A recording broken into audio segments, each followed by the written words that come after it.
Hello everyone. Today we will going to discuss some Indian polity question answers that are very important as a political science students as a basic questions. Let's start. So I have made some MCQ form questions for the students those who are in political science so that their basic can be clear. उनके जो basics हैं वो clear हो जाएं. तो my first video that I have made on the Indian Constitution, इसमें हम जितने भी Indian Constitution के basic questions हैं उनके बारे में discuss करेंगे. तो my first question is which country of the world has the lengthiest written constitution. तो पहला क्वेश्चन जो है वो मेरा ये है कि कौन सी कंट्री है वर्ल्ड की जहाँ पे सबसे ज़्यादा जो लेंथीएस्ट कॉन्स्टिट्यूशन है वो पाया जाता है. I have given the option India, America, Britain and France. तो अगर हम बात करते हैं कि लेंथीएस्ट कॉन्स्टिट्यूशन किस कंट्री का है, तो are India having the lengthiest constitution of the world. What is the reason behind it कि why India having the lengthiest constitution. उसके रीज़न क्या है? रीज़न क्या है कि जो भारत का जो कॉन्स्टिट्यूशन है इट इज़ वेरी कंप्रीहेंसिव. ठीक है, कंप्रीहेंसिव है number one. The reason behind it कि why India has a lengthiest written constitution. Number second one is it is a elaborate also. तो जो हमारा इंडिया का कॉन्स्टिट्यूशन है वो बहुत ही ज़्यादा एलेबोरेट है. और नंबर जो थर्ड रीज़न है इसके पीछे, what is the reason behind it, it is a very detailed document. तो जो हमारे इंडिया का कॉन्स्टिट्यूशन है, जो डॉक्यूमेंट है इंडियन कॉन्स्टिट्यूशन का, ये बहुत ही ज़्यादा डिटेल्ड है. तो अगर हम रीजनल कॉन्स्टिट्यूशन की बात करते हैं, when our Indian constitution has made by the constitution makers, तो इसके जो रीजनल कॉन्स्टिट्यूशन था इट हैविंग द 395 आर्टिकल्स. इसके 395 आर्टिकल्स थे. Fine. And it having the 22 parts. ठीक है, इसके 22 पार्ट्स थे. And it having the 8 schedule. तो हमारा जो भारत का कॉन्स्टिट्यूशन था इसके 8 स्केड्यूल थे. फाइन. तो that's why our Indian constitution is called the lengthiest constitution of the world. My second question that I want to discuss with you, that one is which amendment act is known as the mini constitution. तो mini constitution किस amendment act को कहा जाता है? I have given the options here. 73rd amendment act 1992, 74th amendment act 1992, 42nd amendment act 1976 and Indian act 1935. तो इसमें से जो करेक्ट आंसर है that one is option C, 42nd amendment act 1976. तो 42nd अमेंडमेंट एक्ट जो हमारे संविधान में 42वीं शोध की गई, चेंज किया गया हमारे संविधान को 42वीं बार, 42वीं जिसको हम अमेंडमेंट बोलते हैं, जो कि 1976 में की गई. तो उस अमेंडमेंट एक्ट को हम मिनी कॉन्स्टिट्यूशन का नाम देते हैं. Why it is known as a mini constitution? What is the reason behind it? Because the numerous we can say amendments were done. बहुत सारी जो अमेंडमेंट्स थी वो इस अमेंडमेंट एक्ट के द्वारा की गई 1976 में. और इसके अलावा क्या था कि जब इसको किया गया तो कौन सी गवर्नमेंट तब थी हमारे रूल में, कौन सी गवर्नमेंट रूल कर रही थी? तो तब के टाइम बेटा इंडियन नेशनल जो कांग्रेस थी वो पावर में थी. उसके द्वारा जो 42nd अमेंडमेंट है उसको क्या किया गया, इंट्रोड्यूस किया गया. और बहुत सारी जो अमेंडमेंट थी इस अमेंडमेंट एक्ट के थ्रू जो थी वो भारत के कॉन्स्टिट्यूशन में की गई. ठीक है जी. It has done during the time period of Indira Gandhi. तो ये भी आपको जी के क्वेश्चन में कई बार आ जाता है कि जब 42nd अमेंडमेंट की गई तो तब जो प्राइम मिनिस्टर थे वो कौन थे? She was Indira Gandhi. तो इंदिरा गांधी हमारे प्राइम मिनिस्टर थे तब के टाइम. और इंदिरा गांधी गवर्नमेंट के द्वारा, इंडियन नेशनल कांग्रेस की गवर्नमेंट के द्वारा जो 42nd अमेंडमेंट थी वो लाई गई. Next third question is how many articles are there in the regional constitution. तो बेसिक क्वेश्चंस हैं ये सारे कॉन्स्टिट्यूशन के, that you need to know कि आपको पता होने चाहिए as a political science student. तो हमारा जो थर्ड क्वेश्चन है वो क्या है कि जो हमारा रीजनल कॉन्स्टिट्यूशन था, जब हमारा कॉन्स्टिट्यूशन बनाया गया कॉन्स्टिट्यूशन मेकर्स के द्वारा, तो जो हमारा फर्स्ट कॉन्स्टिट्यूशन था उसमें कितने आर्टिकल्स थे? The options are there. A 395, B is 348, C is 470 और डी इज़ 359. तो जो रीजनल हमारा कॉन्स्टिट्यूशन था it having the 395 articles. Fourth question, the structural part of the Indian Constitution derived from. देखो स्ट्रक्चरल पार्ट जो Indian constitution का है वो क्या है, पहले तो आपको ये पता होना चाहिए कि which one is the structural part of the Indian constitution. अब स्ट्रक्चर क्या है हमारे इंडियन कॉन्स्टिट्यूशन का, क्या है स्ट्रक्चरल पार्ट, किसको बोलते हैं, जैसे कि हमारे इंडियन कॉन्स्टिट्यूशन में दिया गया है separation of powers, fine clear, independence judiciary, fine. तो इसके अलावा अगर हम बात करते हैं we can say parliamentary form of government, ठीक है जी। ये सारा जो पार्ट है हमारे इंडियन कॉन्स्टिट्यूशन का, this is called the structural part of the Indian constitution. अब जो स्ट्रक्चरल पार्ट है इंडियन कॉन्स्टिट्यूशन का वो कहाँ से लिया गया है, देखिए जो हमारा कॉन्स्टिट्यूशन है it is drive from the many countries, इसको अलग अलग कंट्रीज से लिया गया है हमारे इंडिया के कॉन्स्टिट्यूशन को। तो अभी हमारा जो क्वेश्चन है वो क्या है कि जो हमारा स्ट्रक्चर है भारत के कॉन्स्टिट्यूशन का, स्ट्रक्चरल पार्ट है हमारे देश के कॉन्स्टिट्यूशन का, उसको किस कंट्री से लिया गया है। Number A is Indian act 1935, number B is from the Constitution of France, number C is from the Constitution of Britain, and number 4th is from the Constitution of America. Fine, clear? तो इसमें जो structural part है हमारे Bharat constitution का, it has taken from the Indian act 1935। तो जो Indian act 1935 था उससे जो हमारे भारत के कॉन्स्टिट्यूशन का स्ट्रक्चरल पार्ट है उसको लिया गया है। चलिए नेक्स्ट क्वेश्चन पे चलते हैं। Next one is a question, the philosophical part of the Indian constitution derived from. अब देखिए फिलोसफिकल पार्ट कौन सा है, हमारे भारत के कॉन्स्टिट्यूशन की फिलोसफी क्या है उसके बारे में आपको पता होना चाहिए कि what is the philosophy of the Indian constitution. तो फिलोसफी क्या है कि India is a sovereign state, India is a republic, fine clear, India is a secular state, fine clear हो गया आपको जो मैं बता रही हूँ, सेकुलर स्टेट है। इसके अलावा justice we can say it is a social and economic, ठीक है जी। तो ये सारी क्या है हमारे भारत के कॉन्स्टिट्यूशन की फ़िलॉसफी है, ठीक है, जिसके ऊपर कि हमारा जो इंडिया का जो कॉन्स्टिट्यूशन है वो बेस्ड है।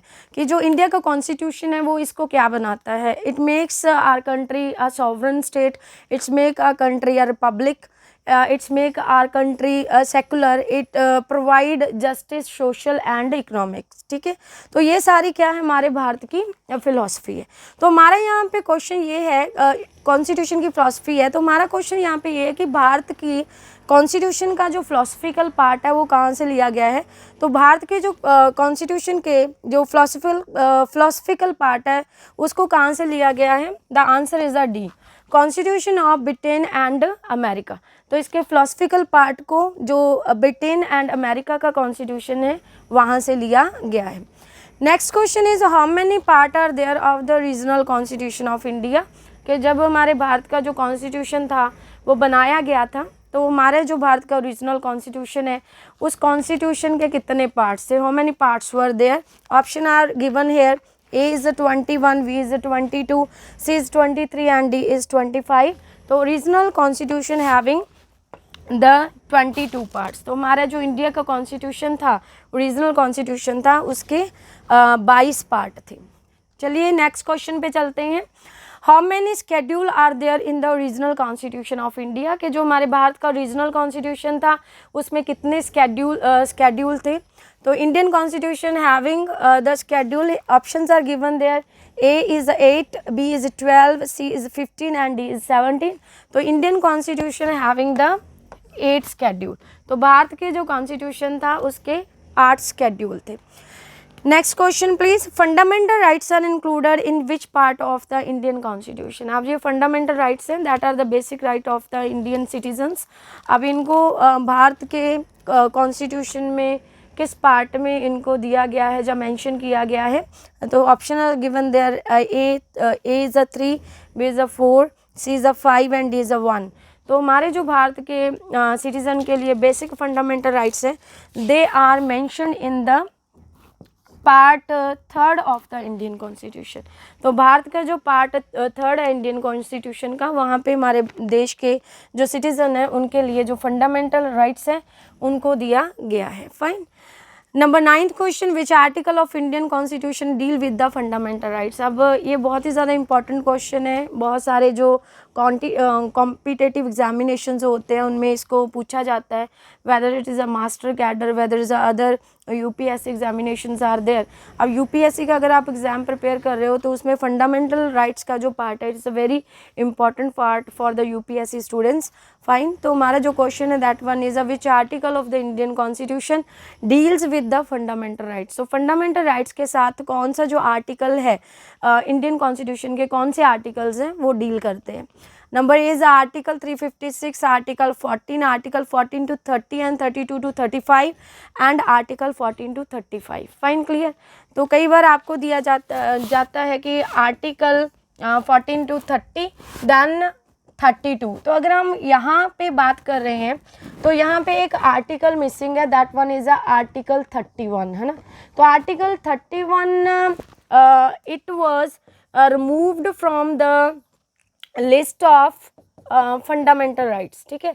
जो फंडामेंटल राइट्स की लिस्ट थी उससे इसको क्या कर दिया गया था, रिमूव कर दिया गया था under the amendment act 44 amendment की गई और इस राइट को फंडामेंटल राइट्स की लिस्ट से क्या कर दिया गया, रिमूव कर दिया गया और इसको किस में डाल दिया गया, राइट टू, ये प्रॉपर्टी था, it was a right to property, ठीक है जी, प्रॉपर्टी का राइट था, इसको क्या बना दिया गया, एक लीगल राइट बना दिया गया। It has made the legal right, fine, by after removing from the list of the fundamental rights. तो फंडामेंटल राइट्स की जो लिस्ट थी वहाँ से निकाल के इसको एक लीगल राइट बना दिया गया है।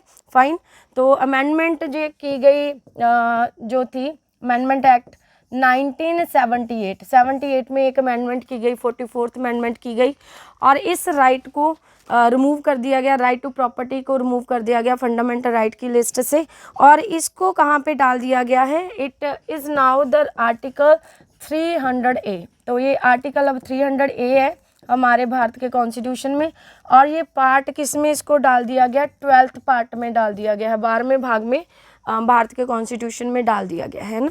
तो अभी हम बात कर रहे थे किसके बारे में कि कौन सा आर्टिकल है that is a deal with the fundamental right.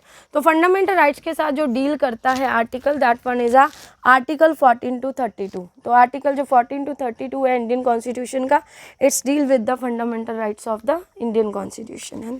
चलिए नेक्स्ट क्वेश्चन को करते हैं, that one is the 10th question, which article of Indian constitution deal with fundamental duties। there is a mistake is there, sorry for that।